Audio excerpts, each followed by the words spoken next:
So, as always, SAIT acknowledges that it's situated on the traditional territories of the Blackfoot Confederacy.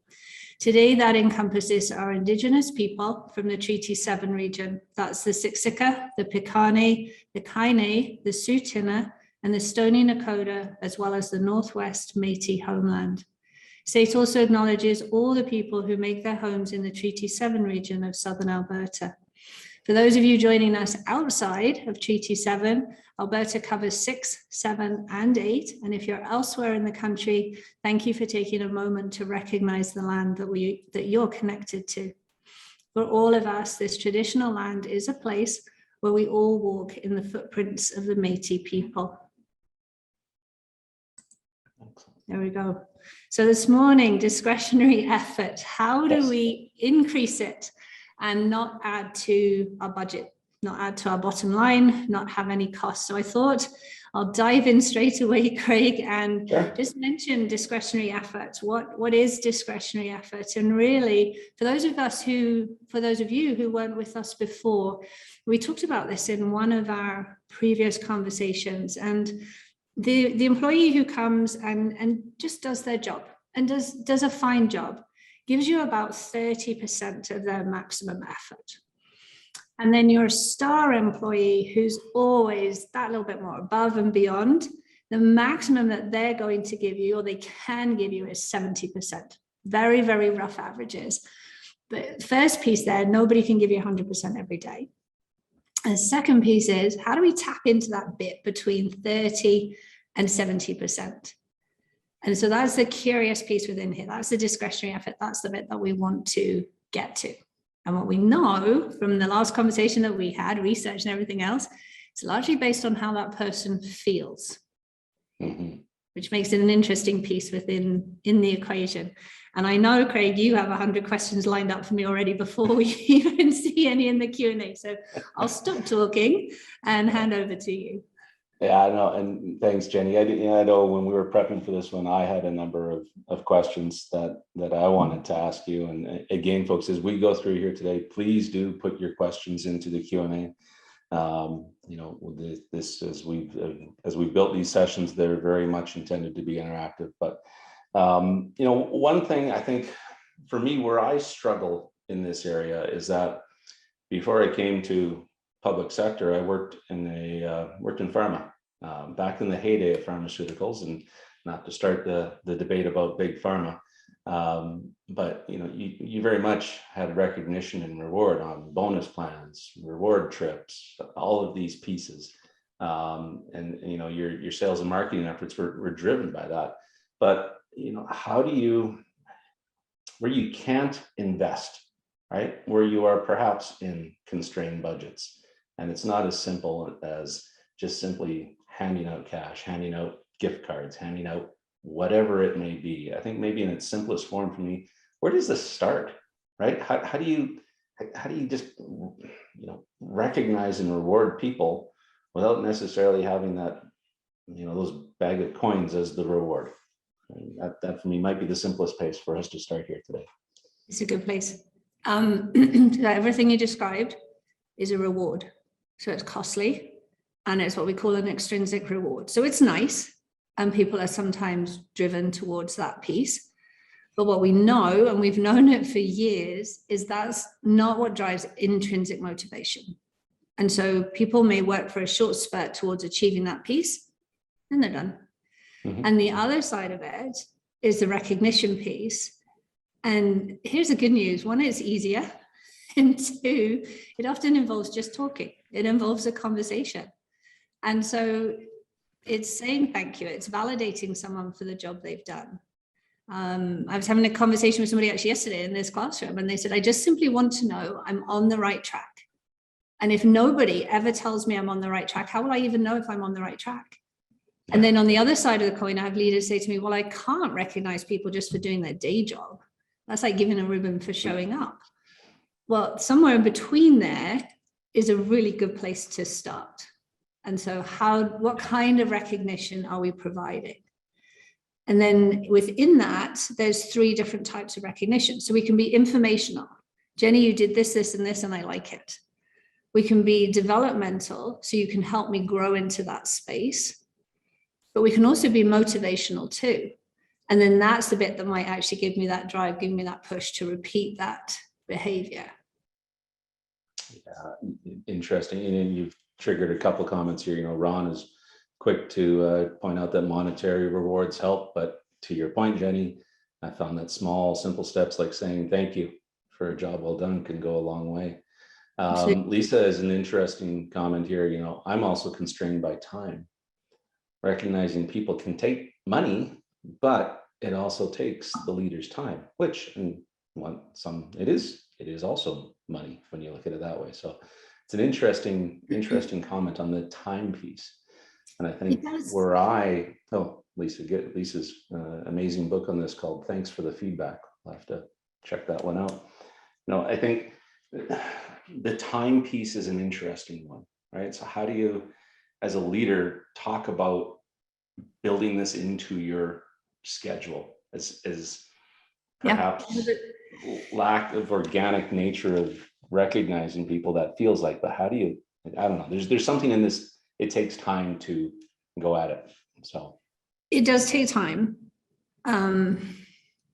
We often, when we work face to face, I haven't done it virtually yet, but we do an exercise where I'll give people a thank you card and I'll give them 2 minutes to write that thank you card.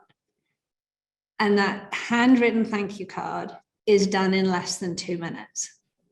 Now, we can use different kinds of thank yous as well. And a slide later, I'll pull it up. The power thank you is a great one for having an impact in your thank you, because we do, if we want to be sort of valuable with that recognition, we want to go one step beyond thank you so that they know why we're being thanked. Because you say, nice job, I'm like, oh, good, why?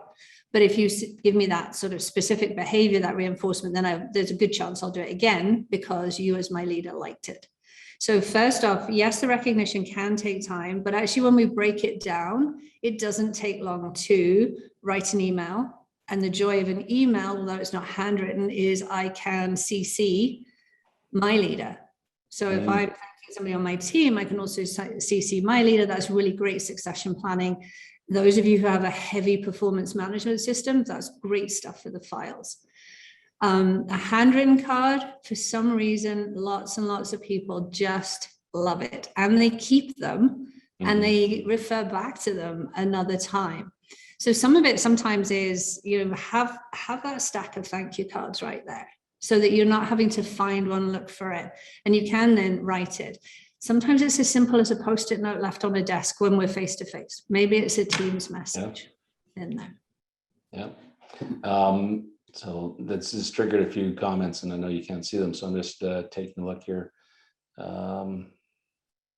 Working to understand how my employees want praise and recognition. I think we've got some thoughts around that. That's really important to understand. Obviously, you may have the introvert who doesn't want to be pulled up on the stage and put out in front of everybody, right?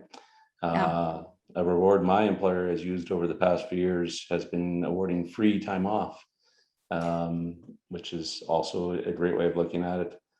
Another comment from Lisa: I love spending time on the feedback and recognition piece, but does the culture of your company believe that this is value add activity? There's a lot to unpack in that comment. There is. Let's talk about time just for a second, because often, as you said, we were hung up on bonuses, this, that, and the other. And actually, one of the most valuable commodities to people these days is time. And especially as we're going through all these shifts and these transitions, you had to have that time back. Is if you're in a position where you can give somebody some time back or some time off or whatever that looks like, that could be a great other means of recognition. Lisa's comment, and I don't have the chat or the Q&A open, but that's a really, really good sort of reflection piece within there, because what we know is that if we spend time recognizing properly, people feel validated. When people feel validated, so you get all those great sort of emotional pieces going on, and value and inspired, engaged, connected, all of that builds engagement and satisfaction to the job. And if you're building that, then you have people who show up and want to do the best work that they can. So I think that having that time is really important. And the other interesting piece comes back to something we were talking about last week, in that if you are a leader, people have to be a part of your day. And this is something that companies struggle with, because we technically promote people and then we expect them to take care of the technical side and the leadership side. And so there, you know, my empathy for you all, because that's a difficult balance when you've got those responsibilities, but you need to work with the people. The people need that leadership. Yeah, no, I don't want to dwell too much on the culture one, but it's big. You said something that triggered me a little bit, is, you know, do you CC your leader in when you're, you know, sharing that feedback to somebody that reports to you? I think there's a couple things in that. One is that, and I'm not projecting when I make this comment, but in my current situation, prior situations, you know, I've had those leaders that aren't necessarily the ones bought into praise, recognition, and so on. And when you do highlight somebody below, it's not necessarily supported, or it's questioned why you're included. So I think having that conversation with your leader around your strategy of reinforcement, if it's okay to use that phrase of strategy of reinforcement, I think is really important. Or also making sure that, you know, if you know you have a leader who's not necessarily bought in, don't include them. Find ways to, I don't know. I'm just curious as to what, if that triggers anything for you. And there's a couple of questions coming in here that I'll take a peek at. So while you're looking at the questions, I love that. I would be all for have the conversation, because when somebody's not bought in, a critic usually is just somebody who's been disappointed before. And so that was a good conversation to have. And I've said this too many times, but we live in the world of experiments. So here's what I'm going to work towards.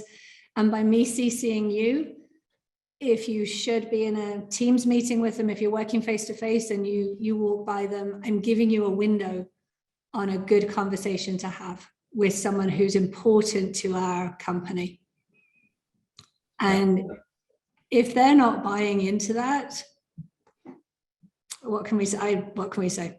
Yeah. No, it kind of ties back to Lisa's earlier comment about culture. So anyway, it was just an interesting point that triggered for me. So good question here from this around intrinsic motivation being important. However, what else can we do to recognize folks? You know, do we support professional development, provide new or interesting projects, use people's experience to support others as internal mentors? Are these important to motivate people? Yes, that's simple. Every single one of those is an excellent way to recognize people. And, you know, from the shadow somebody else, attend a meeting, represent us, give them, you know, when we allow somebody the opportunity to learn, we're really saying we want you to grow with us. Mm-hmm. And that speaks hugely. So that training piece is a really good idea. Time is another piece. Oh, there's loads of them. And yes, it takes a minute just to step outside the box and think, how can we do this differently? And the easiest way, know your people, ask your people. Like you brought up beforehand, publicly or one-on-one, that's a sort of elemental piece. Like some people love that motivational in the team praise. You can see them sit up a little bit taller. And what you can also see is other people, I like some of that. And then we have those that would just rather be swallowed up by the ground than recognized publicly. So that's a one-on-one conversation. So you've got that piece. And then the question is, like, what would be some great recognition here? I'd love to sort of honor your work value. What can we look at? And ask them. Yeah, and some might not know because they've never been asked before. Seriously? Yeah, exactly. I was going to say, sometimes the simplest approach is the best approach, right? Yeah. As opposed to thinking that as a leader, you need to have all the inside secrets or the insight to be able to pull the perfect piece of recognition out of the perfect time. It's okay to ask, right? There's nothing wrong with that. You know, and I think it's important too, you know, I think part of this question there was around additional assignments, additional work, as as a means of saying, hey, we trust you to do this other piece of important work. But I think you also need to ask and make sure that that individual doesn't want to take on additional work, right? The reward of sitting on a committee might not be the reward that they're looking for. Right? Yes. And you added, I saw one of the chats just flash by at the bottom. Somebody had referenced Daniel Pink and the autonomy, mastery, and purpose. And in his recent editions, there's two kinds of purpose now as well. So there's purpose with a capital P, company purpose, purpose with a small p, my own personal purpose behind there. But what you were just talking about there, that autonomy piece, we trust you. Like that's value in there. And if we're adding work, we might be taking away something so that that new piece can be done, but that autonomy really ties into the psychological safety that we were talking about before, that third level contributor safety. You've shown me value. I trust you to be able to do this. That's huge recognition. Absolutely. Yeah, I know for sure. So a couple comments in the chat here that I want to get to, because one from Kay, you have to be careful when giving a nice word. If the managers just give you a nice word, but not really leading, protecting us, people get tired of even receiving it. You have to mean it. So I think this is getting to the sincerity of recognizing. It just can't be I recognized you today. Check, move on, right? And I think that for me is one of the questions I posed to you before we started this was, how do you balance the intentionality of recognizing your people without it becoming predictable and insincere? There's a few layers in that, but I think it's all somewhat wrapped together.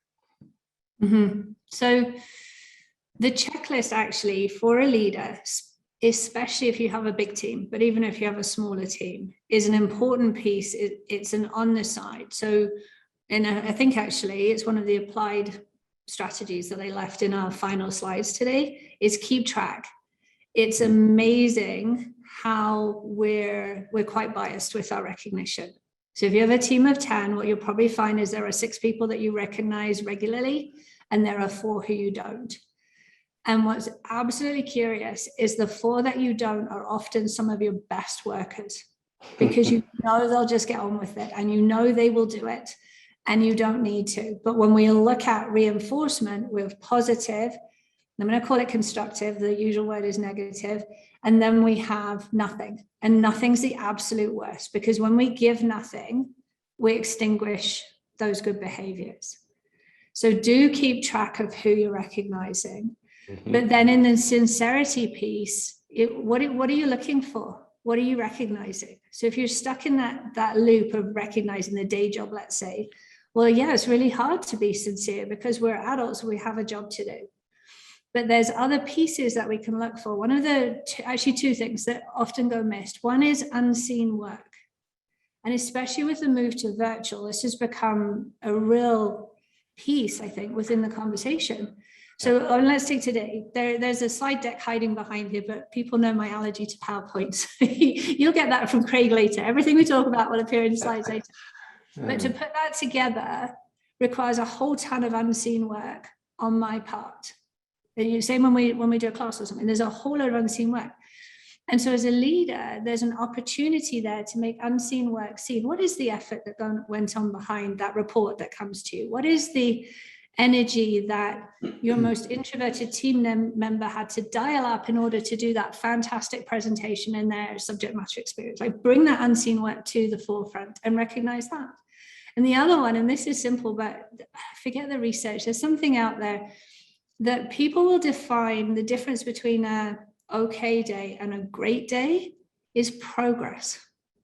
There's a whole nother leadership piece there, like get out of the way and let people make progress, but you can also recognize progress, and it can come from them. And so how do you get on today? Well, I did this, this, and this. Okay, now suddenly there's a moment for recognition. And then the other piece that I think is really important here is it doesn't have to be you. So if you're in a team, there's that whole peer-to-peer recognition.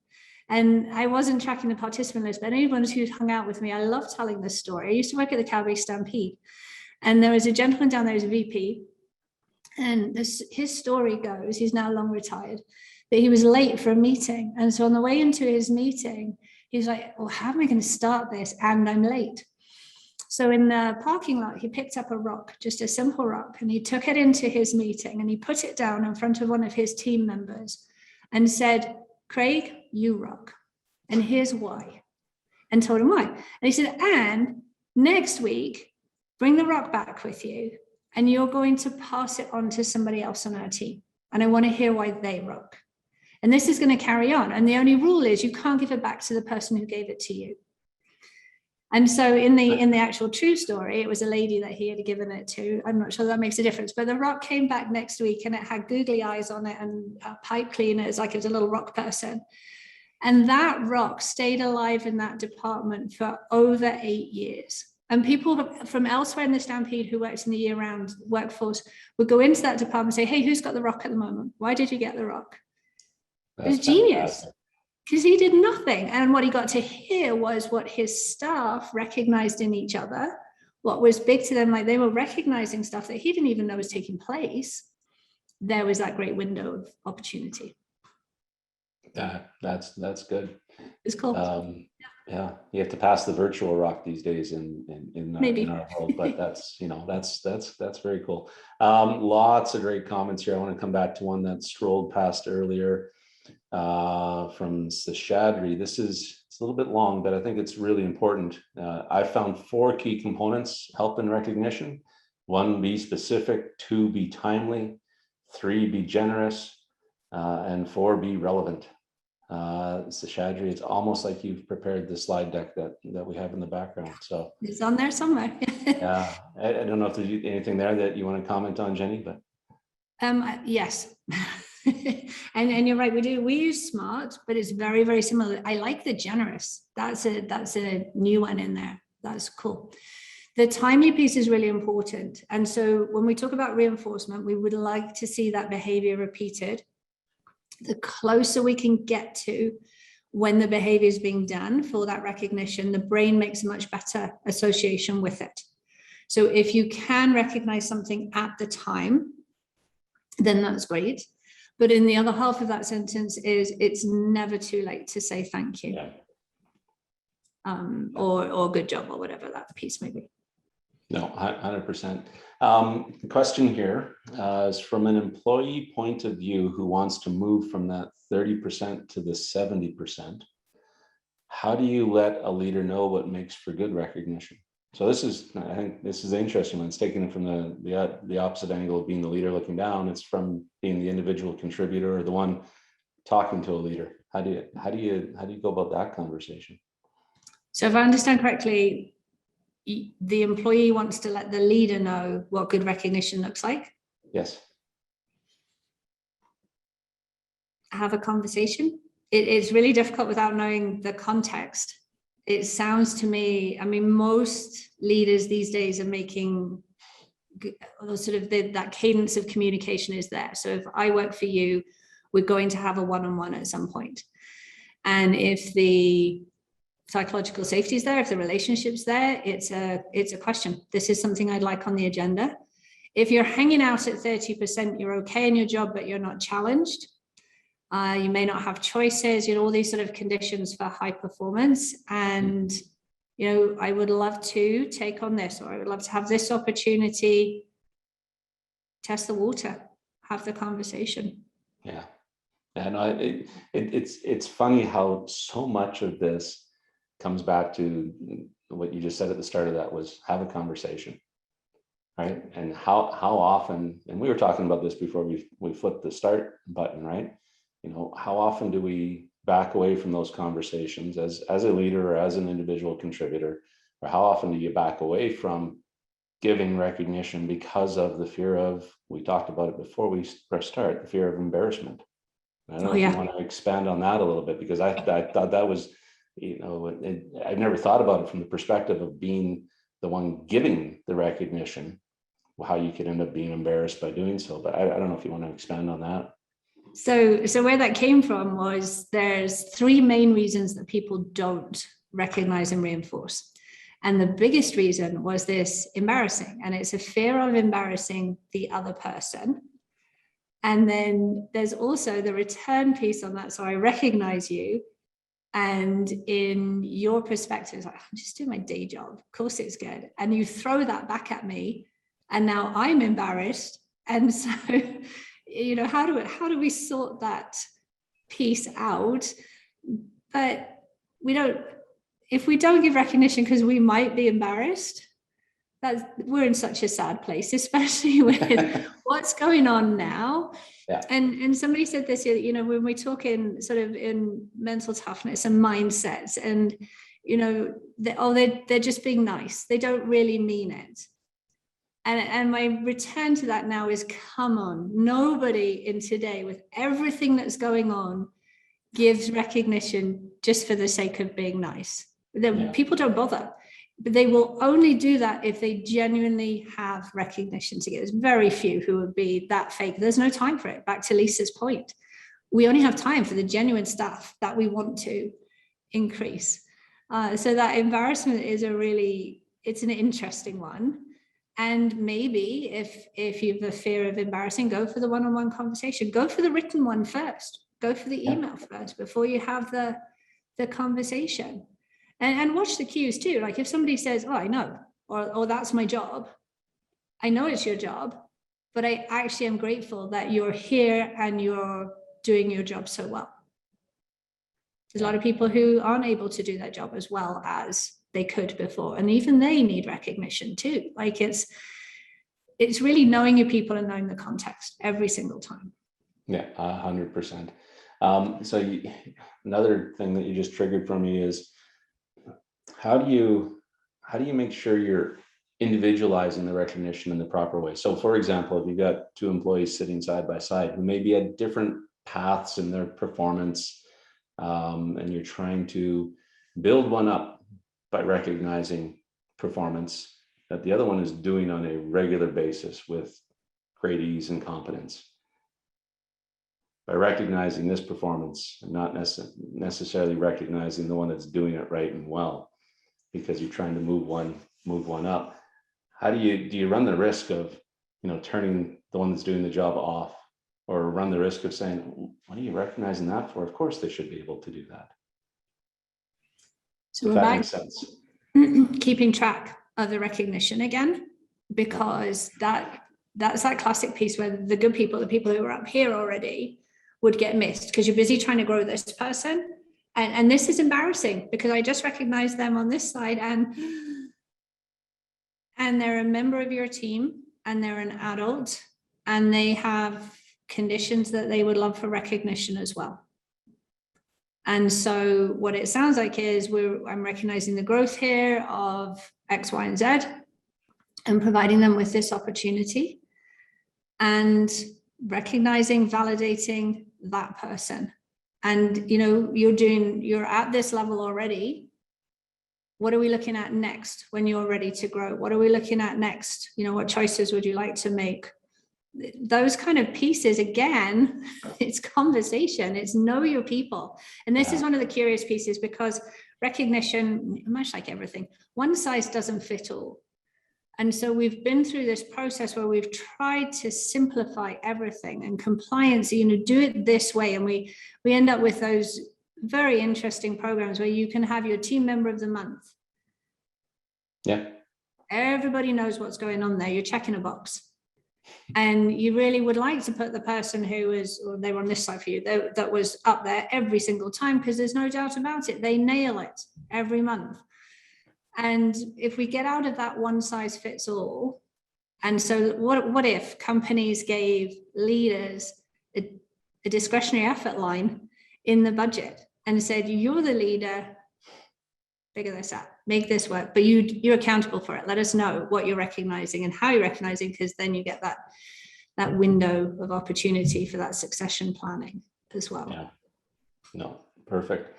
So Erica, I think that might have touched a little bit on your question, but Erica had an interesting question here around, do you have any insights on the pros and cons of corporate rewards? For example, if you have an annual reward for exemplary practice or innovation, when it leads to one person being recognized over others? Some of them work, and it's difficult. It's so individual based on the company, but those one reward one person, especially when we talk about innovation, collaboration, those pieces, like rarely, there's very few jobs where one person does the work. Innovation is a social process. It has to be for it to be phenomenal. Like it doesn't just come from one person, it comes from collaboration and bouncing ideas and moving forwards. So when they focus in just on one person, it depends how it's set up. It really, I think, is context. So you have to be careful, I would say, but they can work. And I've seen some examples of some brilliant ones where people just love the company's recognition program. So depends how it's done. And again, I would do it in-house. Like communicate with your employees, run those pulse surveys, pick up on that piece, but pay attention because your employees will tell you. Yeah, it's interesting, right? So I want to go back to this embarrassment piece around too. You know, if as a leader, if you feel you haven't been doing a good job of this, and you know, we all, I think as leaders, we all go through ups and downs of, you know, you're reminded of something and you focus in on it, and then life gets in the way, right? Restrictions are on again, off again, passports, it's not a passport, whatever it is, and all this stuff hits you.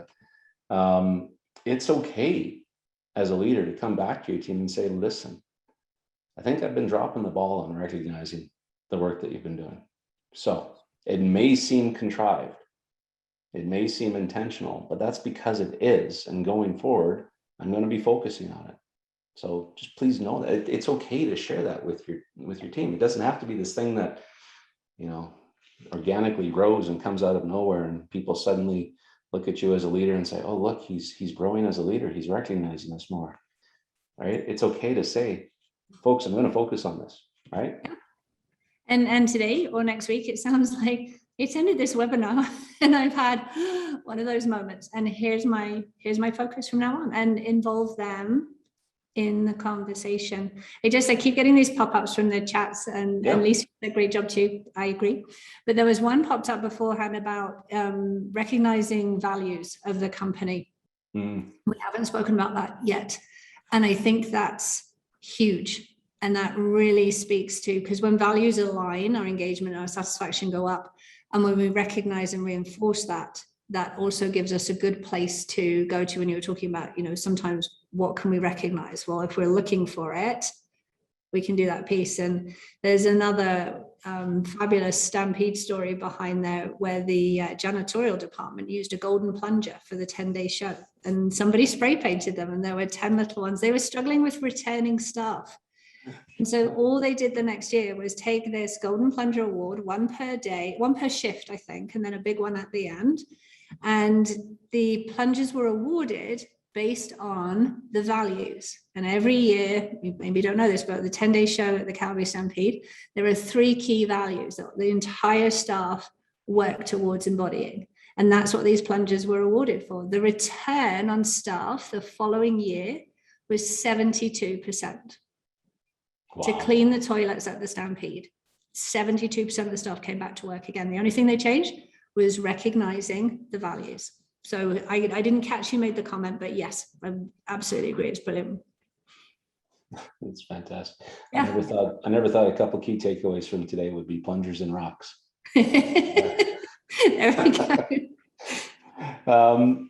So another interesting question that, well, I think it's interesting because it's mine, I guess. So there you go. But is there a law of diminishing returns on recognition? Right? And do you have to keep upping the game on recognition? So, you know, do you keep recognizing somebody for doing what they're supposed to be doing and doing it the way it's supposed to be done? Does that wear off? Or do you have to keep, you know, to stretch them? Do you recognize when it's moved up from baseline?